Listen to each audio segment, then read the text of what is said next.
Je voudrais mettre en exergue une phrase du pape François qui est très simple, très courte, assez percutante. L'avenir de l'Église se trouve dans ses origines. Je pense qu'on pourrait le dire aussi de l'avenir d'un pays et de l'identité d'un pays. Un an après que les Montréalistes, à l'époque on disait Montréalistes et pas les Montréalais, donc Montréalistes pour dire justement la fondation de Montréal. Un an après les premiers Montréalistes aient découvert les rives de l'île de Montréal, le jésuite Paul le Jeune, on a déjà cité ce nom, écrivait dans la relation de 1643 au chapitre 11, je cite: « Ce n'est pas l'industrie humaine qui a opéré en cette affaire, mais Dieu seul qui se sert des personnes, des lieux et des temps, comme il lui plaît et à sa façon, contre la prudence humaine. » Contentons-nous de dire qu'à Montréal, je continue la citation, contentons-nous de dire qu'à Montréal, autant qu'en aucun autre lieu, Dieu y fait sentir de très grands effets de sa grâce, tant sur les sauvages que sur les Français. Sauvage, ça veut dire habitant des forêts, hein, ça n'a rien de péjoratif. Ce n'est pas l'industrie humaine qui a opéré en cette affaire. Aborder le projet Montréal à partir de la spiritualité de ses fondateurs, en d'autres termes, et je définis ici rapidement spiritualité, en d'autres termes, l'aborder à partir de la relation que les fondateurs entretenaient avec Dieu en tant que fondateurs, c'est donc décider d'aller directement au cœur de la fondation. Et si l'on en croit le Père le Jeune qui n'a pas l'habitude de manier l'emphase, c'est s'attacher à la clé d'interprétation la plus significative, la mieux ajustée et la plus féconde. Le projet Montréal est une épopée qui prend racine dans le cœur des mystiques. La spiritualité des fondateurs de Montréal, c'est le titre que l'on m'a donné à traiter. Sous sa forme simple, lapidaire même, le titre de cette causerie cache une redoutable complexité pour quiconque se risque à le traiter. J'évoque rapidement 3 difficultés rencontrées, mais elles vont me permettre aussi de donner des repères, quelques repères historiques au fur et à mesure des difficultés. Première difficulté liée au seul nom de Montréal. Si on convient, et je pense que vous le ferez avec moi, que donner un nom, c'est fonder, il faut attribuer à Jacques Cartier le premier titre de fondateur lorsqu'il découvre en 1535 cette île agrémentée d'une charmante colline au pied de laquelle s'étend une plaine occupée déjà par une ville amérindienne qui s'appelle Hochelaga. Il décida de nommer le lieu Mont-Royal. Le fit-il en hommage à François Ier ou bien le fit-il pour remercier son ami qui était avec lui et qui était seigneur de Montréal en Périgord? Nul ne le sait et les spécialistes encore hésitent à donner la raison. Mais dans le contexte de ce colloque, il suffit de constater que Montréal était déjà le nom de l'île finalement concédé le 17 décembre 1640 par la Compagnie des Saints Associés fondée par Richelieu, concédé donc à Pierre Chevrier, baron de Fancamp, car dans l'acte de cession, il est cité en premier à cause de sa couverture sociale plus importante que Jérôme le Royer de la Dauversière, qui est cité en second. À travers Montréal, ce n'est donc pas le toponyme qui importe d'abord, mais ce qui y sera fondé en mai 1642.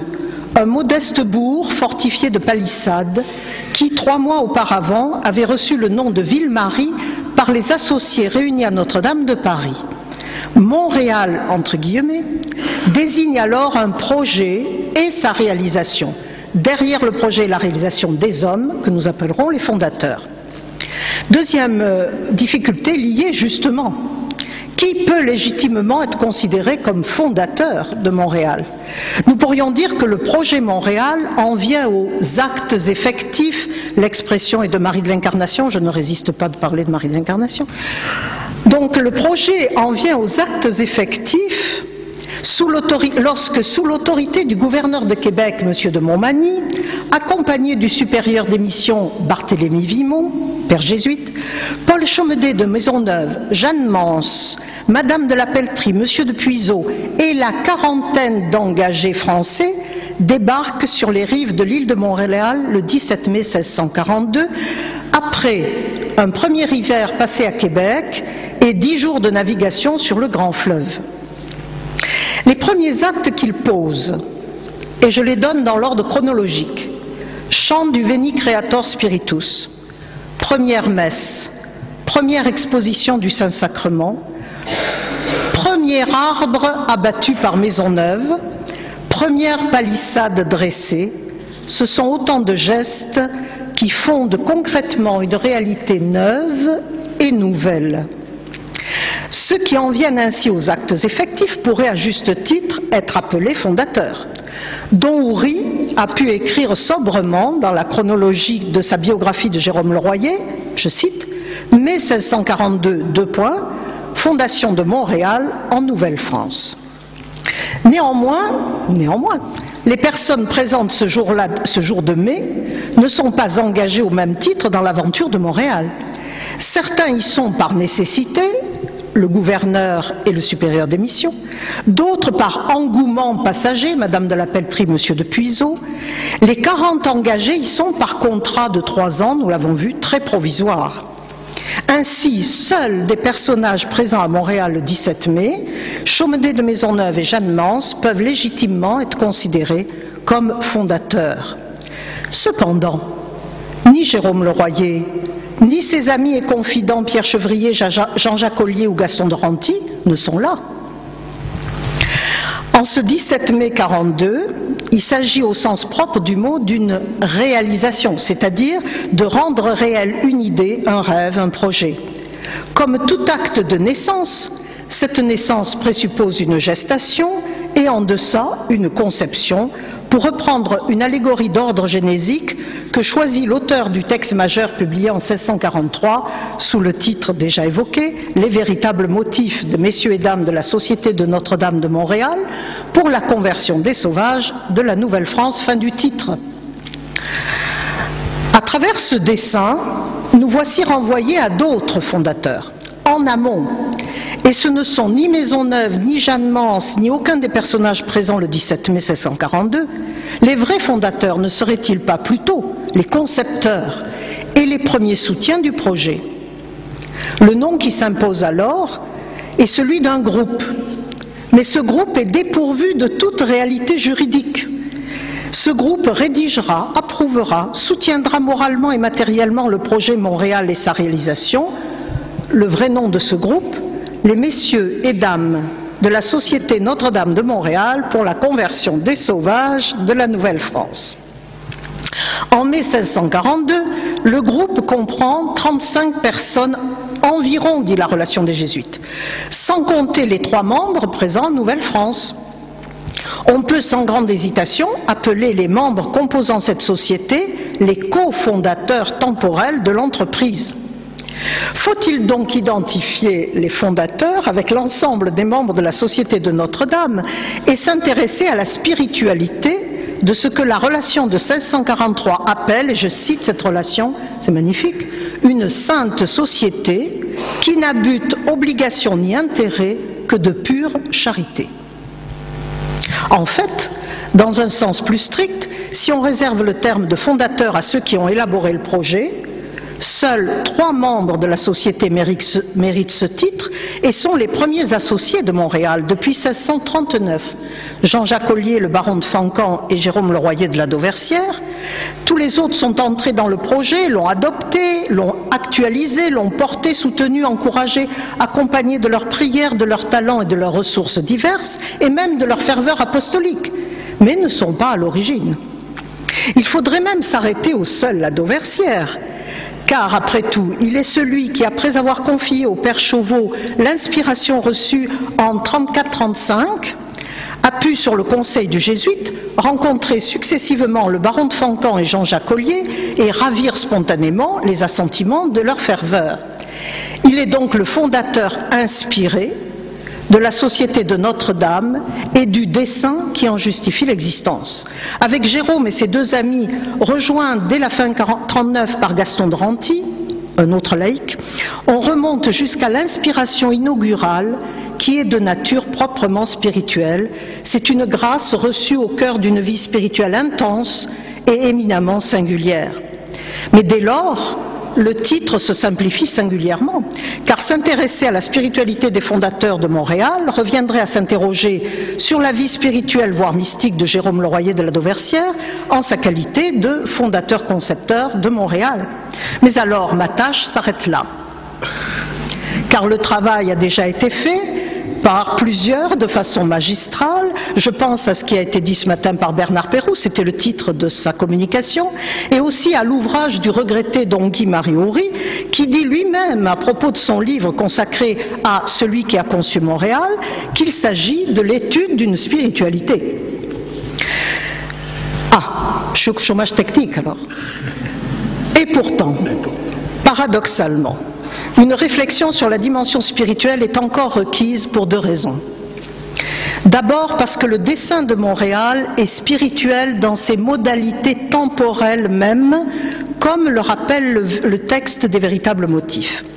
Mais surtout parce que la raison d'être de l'entreprise est d'abord spirituelle, voire mystique, et pas seulement à cause des grâces singulières reçues par Jérôme Leroyer dès les premiers balbutiements du projet, comme on l'a rappelé dans plusieurs communications.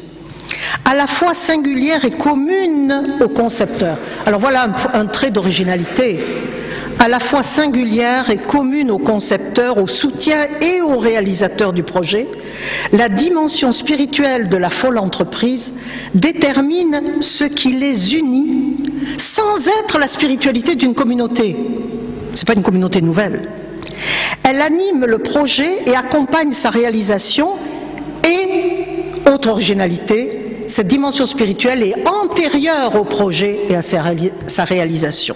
Il est bien plus que le ciment qui relie entre elles les pierres d'un édifice à construire. Il est comme un souffle qui anime, il est une logique de vie. Proprement spirituelle, cette dimension habite et anime l'existence de chacun des membres avant même qu'ils ne forment une communauté fondatrice. Elle les unit, elle les unira de part et d'autre de l'Atlantique, avant même qu'ils ne soient séparés par l'océan et avant même peut-être qu'ils ne se connaissent. C'est certainement elle, cette dimension spirituelle, qui leur permet aussi de se reconnaître spontanément, on en a parlé ce matin, dès leur première rencontre, et d'accueillir chacun leur appel apostolique. La relation de 1642 parle des fondateurs, et je cite, comme des âmes saintes qui sont unies par des chaînes plus précieuses que l'or et les diamants. Ce texte cite un passage du dessein de la Dauversière dans lequel il insiste sur l'importance de ce lien qui fait, dit-il, que les associés sont conduits d'un même esprit. On comprend dès lors à quel point la recherche de cette spiritualité singulière est délicate, voire subtile. C'est comme si on recherchait un certain esprit de famille. L'expression d'ailleurs revient souvent dans le texte de 1643. Les membres du projet y sont présentés comme, je cite, la famille de Montréal. Et la Dauversière y est présentée comme le membre le plus éminent, je cite, de cette sienne nouvelle famille. Que cherche-t-on dans cette causerie, sinon cet air de famille? Lien d'unité, d'union et de communion, c'est aussi pour chaque membre le souffle qui le fait avancer sur le chemin de la sainteté, sous les deux formes que la sainteté prend dans la tradition chrétienne, et j'insiste, c'est les deux formes d'une même sainteté, union à Dieu et perfection de la charité. C'est ce lien et sa source dont je vais tenter de présenter sous forme de touche impressionniste quelques caractéristiques. Une fois encore, il s'agit d'une clé privilégiée pour comprendre ce que l'historienne Marie-Claire d'Aveluy appelait déjà en 1960, et je cite, elle parle de l'œuvre des montréalistes, ce mouvement de miséricorde spirituelle et corporelle. Alors, deuxième partie, approche impressionniste, car on va procéder par touche. Les grandes caractéristiques de ce lien spirituel de cette ère de famille, prises séparément, ne sont pas nouvelles. Elles appartiennent aux grandes traditions spirituelles et mystiques chrétiennes, avec néanmoins certaines insistances liées au contexte des années qui ont suivi le Concile de Trente, on en a beaucoup parlé. Contexte de vie mystique intense, de réforme et de mission ad intra et ad extra. Ce qui est nouveau, alors vous voyez j'insiste sur les nouveautés, c'est la cohérence dynamique de chacune des personnes et du groupe, cohérence qui jaillit de l'intégration qu'ils font de ces divers éléments, une intégration qui n'est ni théologique ni doctrinale, mais qui est théologale. L'intégration que tous ces éléments, et le groupe y compris, font de tout le contexte dans lequel ils vivent et de la tradition de foi dans laquelle ils vivent est théologale, c'est-à-dire concerne toujours leur relation à Dieu. Il nous faut donc repérer ces grandes lignes de force et caractéristiques et tenter de remonter, ce sera ma conclusion, jusqu'à la source de cette intégration réussie. Premier point donc, essayer de voir les grandes lignes de force, mais toujours sous forme, j'épingle des choses. Premier point, rappelons d'abord comme une évidence que la première caractéristique et la priorité radicale de la vie intérieure est la règle pour chacun des membres. Priorité radicale de leur vie intérieure.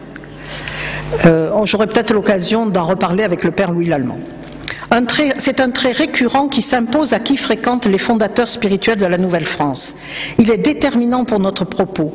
Quel que soit leur haut fait, leur acte parfois d'un héroïsme à peine concevable, quelle que soit la grandeur des œuvres accomplies, quel que soit le caractère inédit de leur vie voyagère, la clé de compréhension ultime n'est pas dans les manifestations visibles, mais dans le mystère invisible et secret de leur vie intérieure. Ce n'est pas moi qui le dis, ce sont eux qui le disent. Ce trait commun à tous les apôtres fondateurs de la Nouvelle-France, je dis bien tous, de Québec comme de Montréal, prend un relief particulier chez ceux qui, selon le mot du Père Barthélemy Vimont, entreprennent de faire adorer Jésus-Christ dans l'île de Montréal. Ainsi, on peut dire de leur vie spirituelle qu'elle est chronologiquement première et qu'elle ne cessera de se manifester comme axiologiquement première, même au cœur des combats et des épreuves les plus redoutables. Deuxième élément. Ce que les fondateurs, pour la plupart laïcs, doivent au contexte spirituel de leur temps. On en a beaucoup parlé, il y a des choses qui vont être redites, mais je les resserre. Tous ces hommes et ces femmes appartiennent à une génération forte. L'expression est de don jamais. C'est une expression très heureuse. Ils appartiennent à une génération forte qui est la génération de Louis XIII. Elle présente des qualités morales et spirituelles qu'on retrouve chez les âmes d'élite et les tempéraments trempés de ce temps. Vertu et talent surabondent. Chez les fondateurs et cofondateurs de Montréal, ils confinent souvent à l'héroïsme. J'en cite quelques-uns. Dévouement, grande générosité dans les engagements caritatifs innovateurs, particulièrement efficaces. Simplicité, ce terme me paraît très important. Ils ont une simplicité, mais pas seulement spirituelle, une simplicité tout court humaine, simplicité devenue naturelle, mais qui laisse à peine deviner l'ascèse drastique et non ostentatoire qui les a véritablement désappropriés d'eux-mêmes. La Dauversière porte cilice et chemise raide toute sa vie, même jusqu'à ses derniers jours. Tout chez eux est grand, y compris cette, et je cite, sainte simplicité. C'est le terme que Champion utilise pour parler des jésuites de Nouvelle-France, mais je crois qu'il s'adresse directement à ça. Une sainte simplicité. Il faudrait encore souligner leur grande liberté de détachement par rapport aux recherches de confort, sécurité, pouvoir et autres divertissements, dirait Pascal, souvent rencontrés dans les classes sociales d'où ils sont issus. Un seul exemple. Maisonneuve. Maisonneuve refusera le poste de gouverneur de la Nouvelle-France que lui propose Louis XIV en 1647. Il refuse ce poste. Il distribue les terres, puisqu'il est gouverneur de Montréal, il distribue les terres, mais n'en garde aucune pour lui. Un tel détachement correspondait chez lui à une disposition proprement spirituelle qui va tout d'un coup se révéler à la fin de sa vie, où elle culminera dans une désappropriation totale de soi, et je dirais même un enfouissement étonnant de type très bérulien. Ce sont des dévots, on l'a rappelé, alors je ne vais pas insister, disons qu'ils ne se trompent pas de combat parce qu'ils savent en qui ils ont placé leur foi. Leur engagement social n'a d'égal que leur pratique religieuse. Donc ils appartiennent aux dévots, mais non au sens tardif et caricatural du Tartuffe, mais au sens bien sûr que François de Sales, qu'on rappelait ce matin et tout à l'heure, donne dans son introduction à la vie dévote, qui est un best-seller de l'époque, au même titre que l'imitation de Jésus-Christ. Ils vont tous les jésuites de la Nouvelle-France portent l'imitation de Jésus-Christ sur eux. L'introduction à la vie dévote, ils l'ont tous lu. Mais là encore, les dévotions manifestes ne sont que la face émergée d'une vie intérieure puissante. Autre caractéristique, ce sont les serviteurs d'une réalité non négociable à leurs yeux. Je m'explique. Sous la détermination évidente de ces hommes et de ces femmes, on perçoit une forme de fidélité qui s'adresse à ce que j'appelle un non négociable. C'est ce non négociable qui légitime les décisions parfois étonnantes et qui, donnant sens à leur existence tout entière, en assure la cohérence. Ainsi, quelle que soit leur autorité, leur responsabilité, ils sont d'abord et essentiellement des serviteurs. Pensons à Jérôme Le Royer et son extase à Notre-Dame de Paris, dans laquelle Jésus lui dit, on l'a rappelé, vous serez désormais mon serviteur fidèle.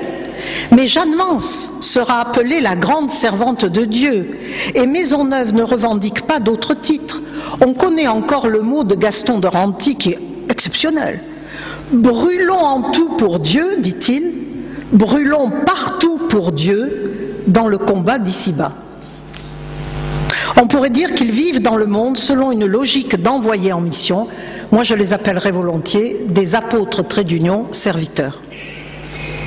Des apôtres serviteurs.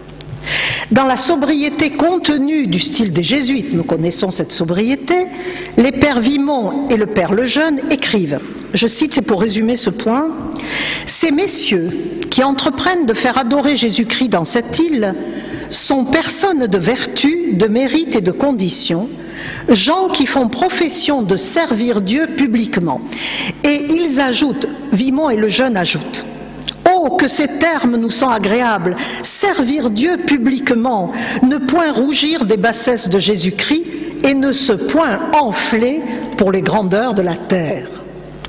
Je crois que ça résume absolument leur spiritualité. Hein. Ne point rougir des bassesses de Jésus-Christ et ne se point enfler pour les grandeurs de la terre. Autre élément, ce sont des chrétiens des temps de la Réforme catholique, bien sûr. C'est un contexte cultuel qu'ils épousent totalement et qu'ils contribuent à développer. Alors, qu'est-ce que je retiendrai comme déterminant? C'est un christocentrisme confessé et déterminant. La France sort de périodes terribles et chaque fois qu'il y a une crise et qu'un grand concile, c'est pas tous les jours quand même, qu'un grand concile se présente, que fait-on? On revient à l'essentiel. L'essentiel du christianisme, c'est le Christ. Donc on est là, Jean-Paul II dira après le concile Vatican II, il faut repartir du Christ. Nous sommes là dans un christocentrisme confessé et déterminant. Chez nos fondateurs de Montréal, ce christocentrisme va d'abord, mais je dis bien d'abord, prendre la forme du mystère de l'enfance du Christ, mystère de la purification, mystère de la visitation.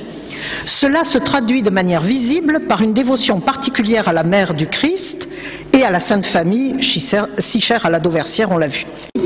Qui dit christocentrisme dit mettre au centre la présence du Christ, donc par une centralité du mystère eucharistique. Cela se traduit par une dévotion eucharistique, messe, communion fréquente, ce qui est très rare à l'époque. Communion fréquente, mais aussi adoration du Saint-Sacrement, procession, etc. Plusieurs membres de la Société Notre-Dame appartiennent à la communauté du Saint-Sacrement. Et alors, petit clin d'œil, Gaston de Ranty fabrique même à ses temps perdus, on se demande comment il a du temps perdu d'ailleurs, des tabernacles. Gaston de Ranty fabrique des tabernacles. Il en envoie un à Montréal, à Ville-Marie, et c'est ce tabernacle-là que l'on met le premier 15 août sur l'autel pour célébrer la messe solennelle de l'Assomption. Qu'empruntent-ils au climat mystique du grand siècle des âmes? Alors je dirais premièrement, ils empruntent l'importance capitale de l'oraison. Trait que l'on retrouve aussi bien chez François de Sales, une oraison pour les laïcs, et pour tout baptisé. pas réservé aux virtuoses de la vie mystique. Donc, une importance capitale de l'oraison, trait qu'on retrouve chez François de Sales, aussi bien chez lui que dans le Carmel réformé, qui est introduit récemment en France par Bérulle, enfin depuis 30 ans quand même, 30 ans, un peu plus de 30 ans. Ce sont des hommes et des femmes d'oraison de long temps quotidien. Gaston de Renty se lève très tôt, il fait oraison. De long temps quotidien de rencontres personnelles avec Dieu.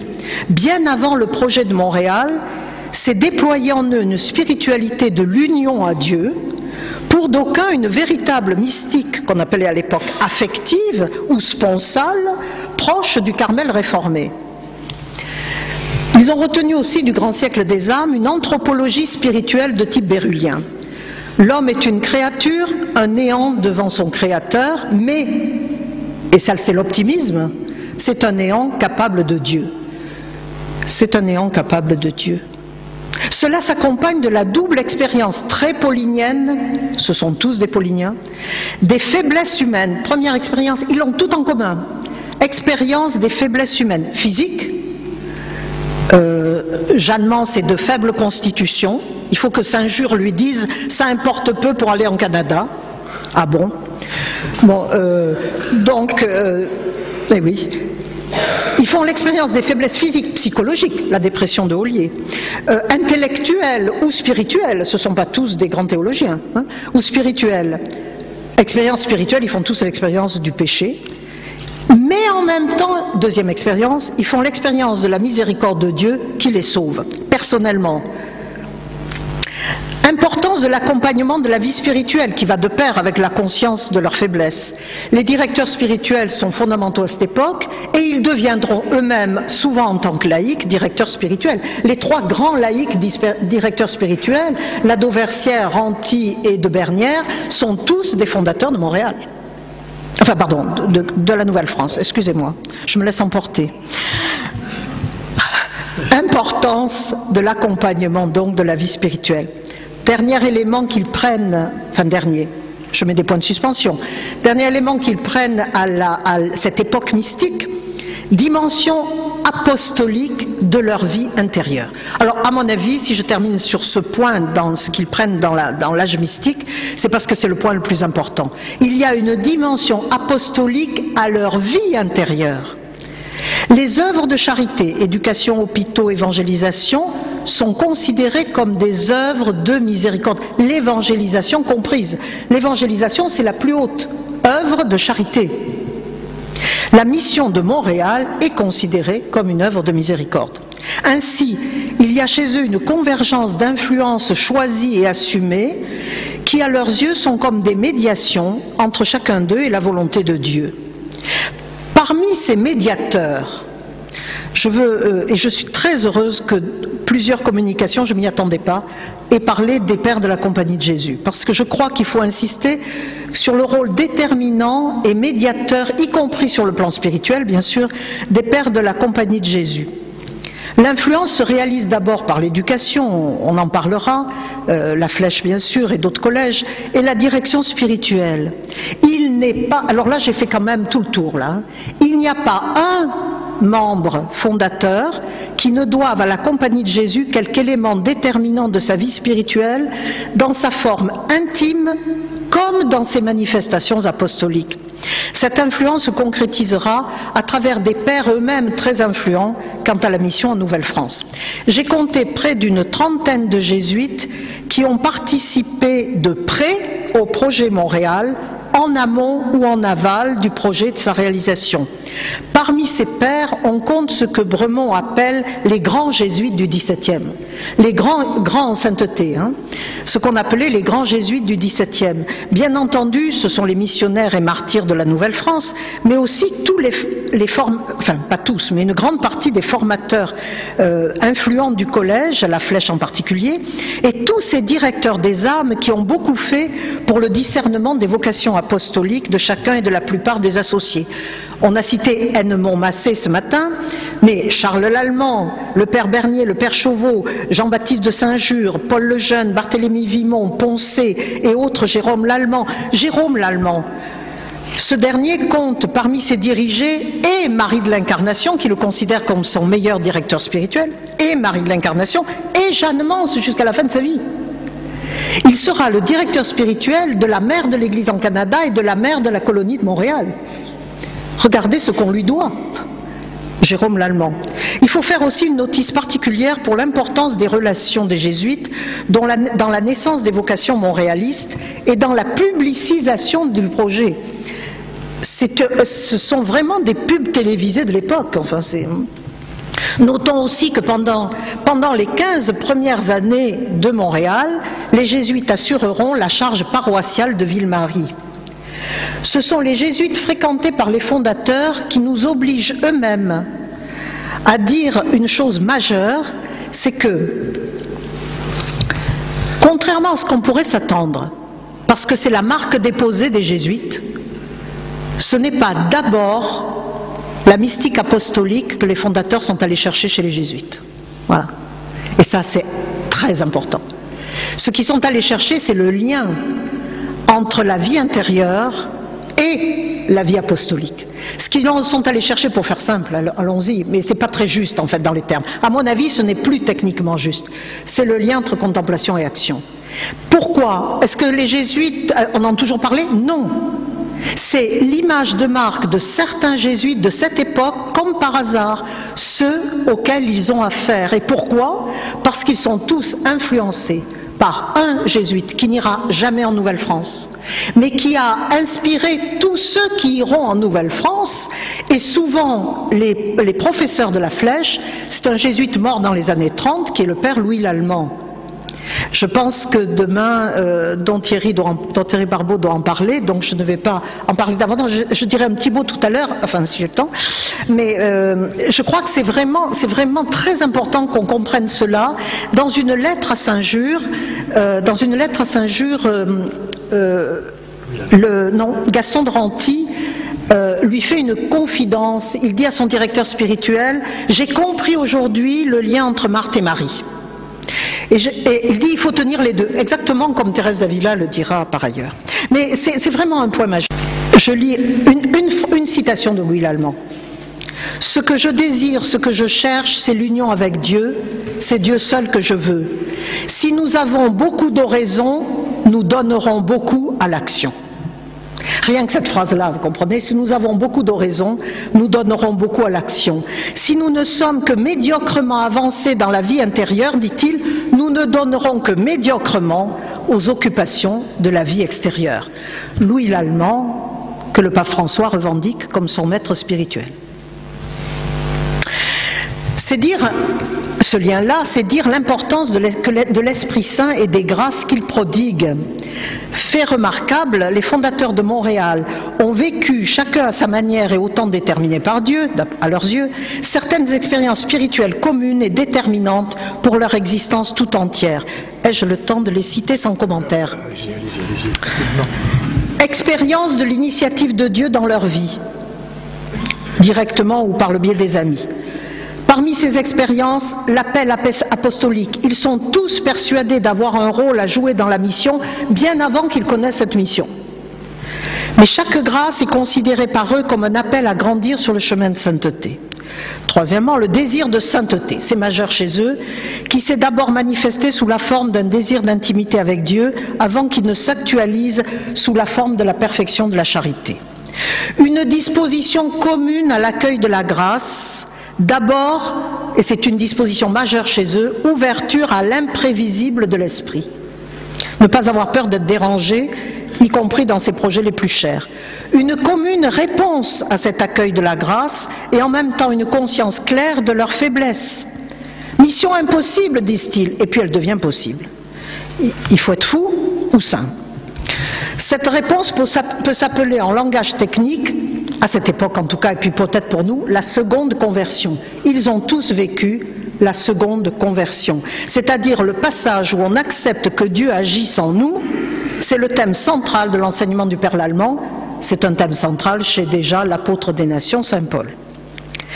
Il s'agit pour le spirituel, il s'agit alors à ce moment-là, pour chacun d'eux, de rendre, et l'expression est du Père Brébeuf avant de devenir celle de Marguerite Bourgeois et de Marie de l'Incarnation, il s'agit de rendre amour pour amour à ce Dieu qui nous a aimés le premier.